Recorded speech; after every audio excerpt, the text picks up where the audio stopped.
he came with a very positive note এবং দুই দেশের সম্পর্ক আমাদের দুই দেশের সম্পর্ক অত্যন্ত চমৎকার।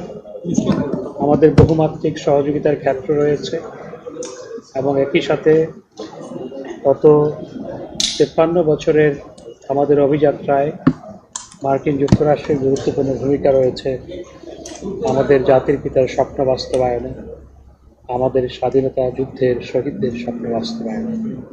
সেজন্য তাকে ধন্যবাদ জানিয়েছি।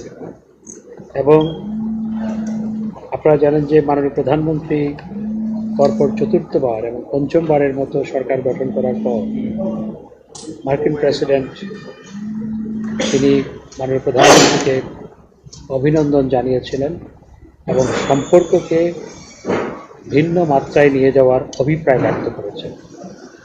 সেই ভিন্ন মাত্রায় নিয়ে যাওয়ার অভিপ্রায়ের সাথে সামঞ্জস্যপূর্ণভাবে US assistant secretary of state বাংলাদেশের সম্পর্ক উন্নয়নের লক্ষ্যেই তিনি সফরে এসেছেন এবং সেই লক্ষ্যেই আমাদের সমস্ত আলোচনা হয়েছে।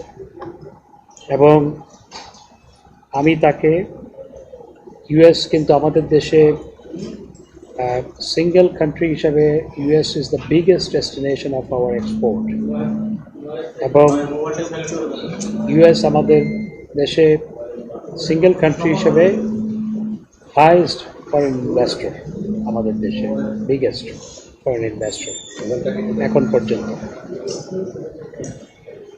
আমি তাকে আরও অনুরোধ জানিয়েছি যে আমরা বাংলাদেশে 40টি আইটি ভিলেজ করার যে পরিকল্পনা করেছি সেখানে যাতে ইউএস ইনভেস্টমেন্ট, কিছু ইনভেস্টমেন্ট ইতিমধ্যেই আছে, আরও যাতে ইউএস ইনভেস্টমেন্ট বাড়ানো হয় এবং আমাদের স্পেশাল ইকোনমিক জোনগুলোতে যাতে করে আরও বেশি করে ইউএস ইনভেস্টমেন্ট আসে সে নিয়ে কাজ করার অভিপ্রায় ব্যক্ত করেছি এবং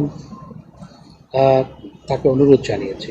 এবং তিনি যেটি বলেছেন যে আমাদের বিজনেস বাস্কেটকে আরও ওয়াইডেন করার জন্য যেই জিএসপি ফ্যাসিলিটি আমরা আগে এনজয় করতাম এখন করি না, সেটি তারা ফিরিয়ে দিতে চায় depending on the reintroduction of the program. এই প্রোগ্রামটা তারা রিইন্ট্রোডিউস করবে, রিইন্ট্রোডিউস করলে তারা জিএসপি ফ্যাসিলিটি বাংলাদেশকে আবার দিতে চায়, তবে সেটি এখনও রিইন্ট্রোডিউস হয়নি।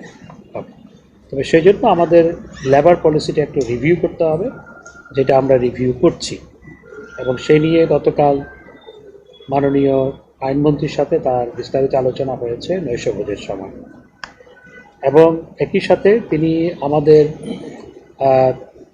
বিশেষ করে আমাদের রিজার্ভ স্ট্রেংথেন করার জন্য এবং অর্থাৎ আমার ফিনান্সিয়াল সেক্টরকে আমাদের স্ট্রেংথেন করার জন্য তিনি তাদের ডেভেলপমেন্ট ফিন্যান্স কর্পোরেশন ডিএফসি, তাদের একটি প্রতিষ্ঠান আছে ডিএফসি ডেভেলপমেন্ট ফিন্যান্স কর্পোরেশন, সেখান থেকে বাংলাদেশকে অর্থায়ন করতে চায়, সেটিও তিনি জানিয়েছেন।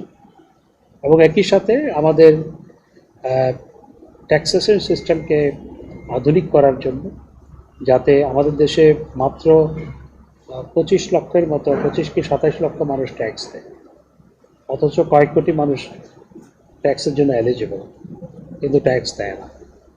তো সে নিয়ে আলোচনা হয়েছে, তারা আমাদেরকে অ্যাসিস্ট করতে চায় যাতে আমাদের ট্যাক্সেশন সিস্টেমটাকে আধুনিকায়ন করা যায় এবং একই সাথে ট্যাক্স ফাঁকি যে দেওয়া হয় সেটি যাতে করতে না পারে সেজন্য তারা আমাদেরকে হেল্প করতে চায় ট্যাক্স কালেকশনের ক্ষেত্রে।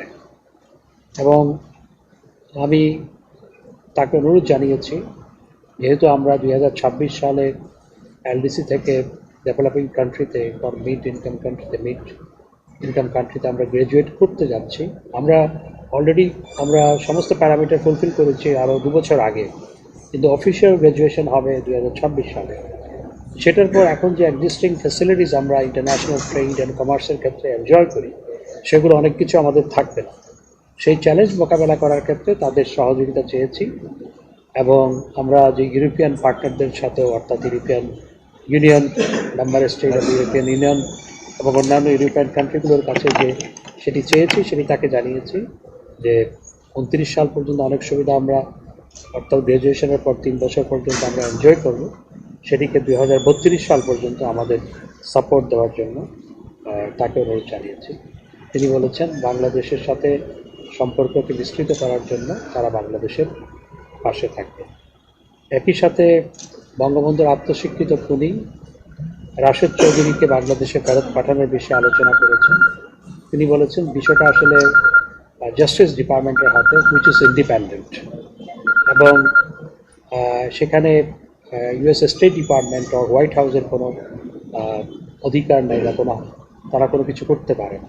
তবে তারা, অর্থাৎ জাস্টিস ডিপার্টমেন্টের সাথে যাতে আমাদের মিশন, আমাদের এমবেসি বা এমবেসির মাধ্যমে সরকার যাতে সেখানে অর্থাৎ পজিটিভ রায় আসে বা পজিটিভ আউটকাম হয় ফ্রম দ্য জাস্টিস ডিপার্টমেন্ট, যাতে রাশেদ চৌধুরীকে আমরা এখানে ফিরিয়ে আনতে পারি, convicted and self proclaimed murderer of founding father Bangabandhu Sheikh Mujibur Rahman, তাকে যাতে ফিরিয়ে আনতে পারি সেজন্য তারা অ্যাসিস্ট করবে, এটি তিনি বলেছেন।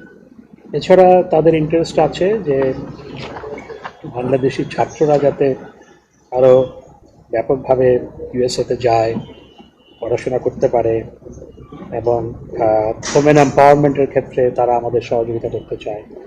তো বাংলাদেশি ছাত্ররা যাতে তারা ব্যাপকভাবে যেতে পারে সেজন্য আমি একটি প্রস্তাব দিয়েছি যে আমাদের ইউনিভার্সিটিগুলোর সাথে যেন এক্সচেঞ্জ প্রোগ্রাম এস্টাবলিশ করা হয়।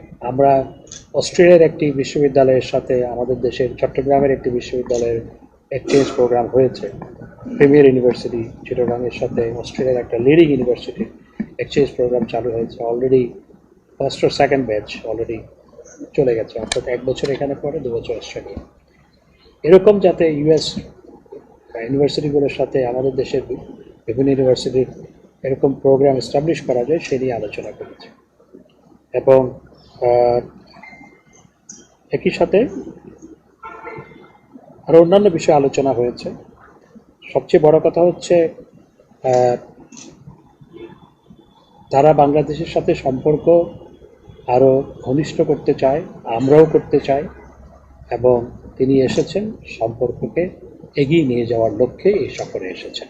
ধন্যবাদ। এবং এবং এবং আরও একটি বিষয় আছে। এছাড়া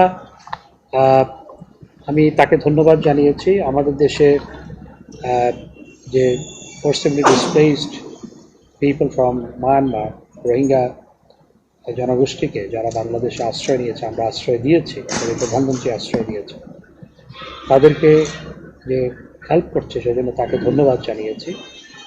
এবং ইউএস হচ্ছে বাংলাদেশের পরে সবচেয়ে বড় কন্ট্রিবিউটর এই রোহিঙ্গাদের হেল্প করার ক্ষেত্রে। বাংলাদেশের পরে ইউএস কন্ট্রিবিউশনেই সবচেয়ে হায়েস্ট, এবং সেখানে যাতে অন্যান্য দেশগুলো আরও সহায়তা করে সে নিয়ে আমরা আলোচনা করেছি। এবং একই সাথে গাজায় শান্তি স্থাপন করার বিষয়টি আমরা আলোচনা করেছি।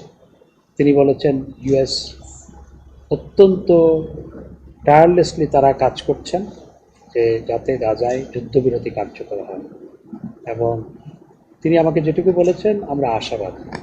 আমি বলেছি যে গাজায় যে মানবতার বিরুদ্ধে অপরাধ সংঘটিত হচ্ছে, নিরীহ শিশুদের, নারীদের হত্যা করা হচ্ছে, 35,000-এর বেশি মানুষকে যে হত্যা করা হয়েছে তার মধ্যে 70% নারী ও শিশু, এটি আসলে মেনে নেওয়া যায় না।